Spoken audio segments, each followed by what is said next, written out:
What's up YouTube, and welcome to my pickups video for the month of April 2023. Didn't do a ton of travel this month, but I did do a trip to Chattanooga at the very end of the month in Tennessee and hit some game stores in Nashville on the way back as it was on the way. So you'll see a few things from that trip, but I didn't really have a whole ton of time to game hunt. It was more of a car trip than anything.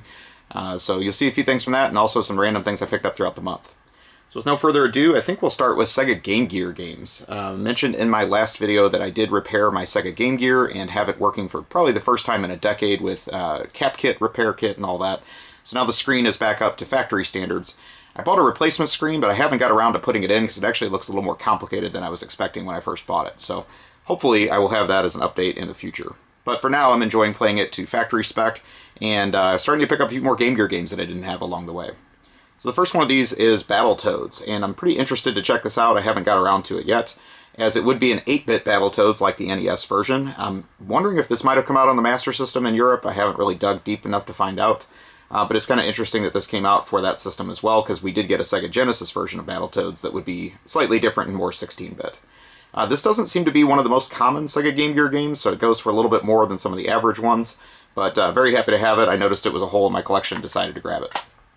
The other one I did get on the Nashville stop, and this was one that I wasn't necessarily looking for Game Gear, but definitely was happy to grab it. This one is a European exclusive, I believe. It might have come out in Japan, but we definitely didn't get this in the US, and that is Wonder Boy: The Dragon's Trap. This is one of my favorite Wonder Boy games. Definitely like the Sega Master System version of this game, as well as some of the PS4 remakes, and pretty excited to see that it got a home version on the Game Gear as well. I wasn't aware of this, so I saw this in the store and it was a must grab. It actually wasn't a bad price considering the price of the copies from Europe with added shipping are much more expensive than this. So somebody had imported this, I guess, before, and it ended up in a used game store and was very happy to grab it. So definitely looking forward to checking that one out. A couple other things I got that are, this was actually an eBay find, was a game that I've been looking for my Geo CD for quite some time, and that is Ninja Commando. This is a really good top-down people shooter, I guess you would call it, with multiple selectable ninjas. It's way over the top, lots of explosions, lots of arcade action. Definitely a very highlight of 80K's productions for the Neo Geo. And it doesn't really necessarily, or I wouldn't say it's one of the rarer games on the Neo Geo CD, but for some reason the price had gone up on it, and I was really waiting for a better deal. Somebody had listed this one in an auction format, and it closed like in the middle of the day, so I actually got a pretty good price on it, and it came complete with the spine card and everything, so very happy to grab this. Last thing I'll say about it is the translation in this for English is very laughable. There is a lot of mistakes grammatically and spelling and all that.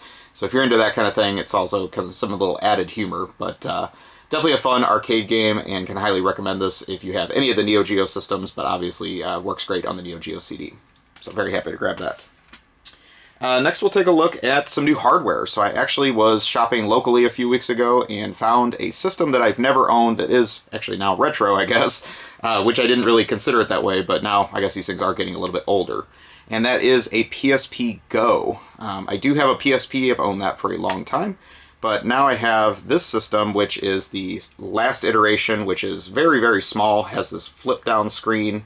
And the deal with this one is it's digital only, so it does not have a UMD drive to play the Sony UMD discs, which is kind of a letdown, but what I like about it is the form factor of this is great. It had a lot of like internet connectivity. This was the first one I think that had Bluetooth, things like that some of the other PSPs didn't. But obviously now that the PlayStation shop is shut down for the PSP, you can't really add new games to it that way. But obviously there are alternate ways to add games, so I've put a few on here and I've been playing around with it. Actually really enjoying this system. I mean, it's, you know, if you already have a PSP, it's not essential, but it is nice to hold. It has the little analog nub there, which is kind of funny, and it's pretty, you know, well playable for a small portable system. So I might add some more games to it, we'll see. The other thing that's kind of a bummer about this is Sony had a nice memory card for the regular PSPs, and that you could just use Sony memory sticks. This one, they went with a proprietary M2 memory card, and they go for a fortune, of course, much like the Vita exclusive memory cards. So kind of a downside, they changed that late in the day for a system that had already been established with its own memory card, but that's what they did. So it does have 16 gigs of onboard memory, so that's kind of a nice feature of this system versus the other PSPs that are just external memory only. So why did I buy this particular system? What lured me in to grab it, especially in a store, is that this one had the original box with all the manuals and everything included in really nice shape. So I think somebody got this and just barely ever used it, and it ended up in a used game store. But This was nice. I like to have the boxes for all my portable systems, at least, with the original hardware. So very happy to get that. It, of course, came with the proprietary charging cable, which is unique to the PSP Go because it has this funky connector on it. And another nice perk is that it came with something that wasn't included in the original box. It has the official PSP Go carry case. So that was included in the bundle deal that I bought too. So nice to have this as well, just another piece of Sony history. The other thing I'll say about the PSP Go that was way ahead of its time is we think of the Switch as being this first like portable hybrid portable and home console system with a dock. You could actually get a dock for your PSP Go and plug it into a TV with component cables, which, you know, essentially is the same concept, but about 8 or 9 years earlier than when Nintendo brought their system over. So pretty advanced thinking for Sony. I think what killed that system is it just was kind of late in the PSP life. The lack of a UMD drive didn't help, and then obviously proprietary memory cards and having to download games might have been a little bit before its time. But I think today, if they were to do something like that and create a digital-only portable, probably would fare much better than it did in its time. So happy to have it as a piece of history. I don't know how much I'll use it over time, but very, very excited to get that in the collection. Next, we'll talk about some box and manual upgrades. So first one of these was for the Nintendo Game Boy.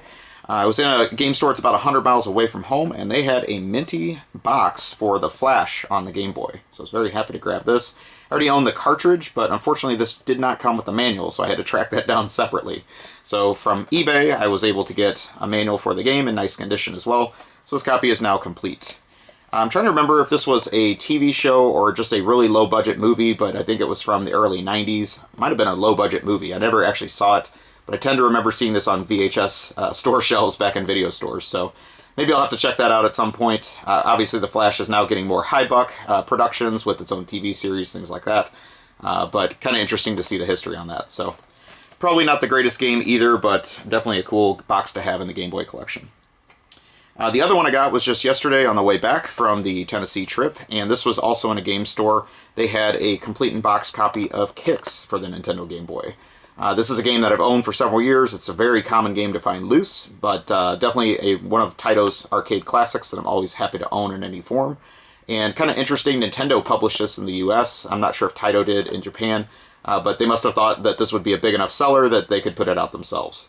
Pretty early game for the Game Boy, so that's why, again, it's a pretty common release, but overall, to find it boxed in really nice condition, with the manual and everything, was definitely a nice find. So, very happy to get that, too. Another box upgrade I made, this one was a local, well, actually, I'm sorry, I saw it in a local store, and the box they were selling was a little bit beat up, but I thought the box art was really cool, and I said, I need to own that in my NES collection. So, went home that day, and on eBay, I grabbed the box for Starship Hector on the NES. Already had the manual for this one and the cartridge, of course, so this is now complete as well. Early shooter for the NES, definitely not a graphical powerhouse, but it is a Hudson Soft game, and I definitely like the stuff that they've put out over the years. And I thought this box definitely stood out on the shelf with the bright orange artwork and the anime character and all that kind of stuff. So pretty cool artwork for an NES box for one of the early releases. Another thing I got on the trip back yesterday was a couple VMUs, and I really only wanted one of these, but I decided to grab both of them because they had the dust caps on the top, which you don't typically see with used VMUs. So the first one of these is a green one. This is not one of the more uncommon colors, but definitely a good thing to always have a spare of. And of course it has the cap. And then the one that is a little bit more uncommon that I was surprised to see for the same price is the red VMU. VMU collecting has taken off in the last few years, and now people have really sussed out which ones are the rare variant colors and which ones are more common. So some of the more difficult to find ones like this red one are actually going up in price pretty well. And this was in really nice shape with, again, the dust cap, so very happy to add that to my Dreamcast collection.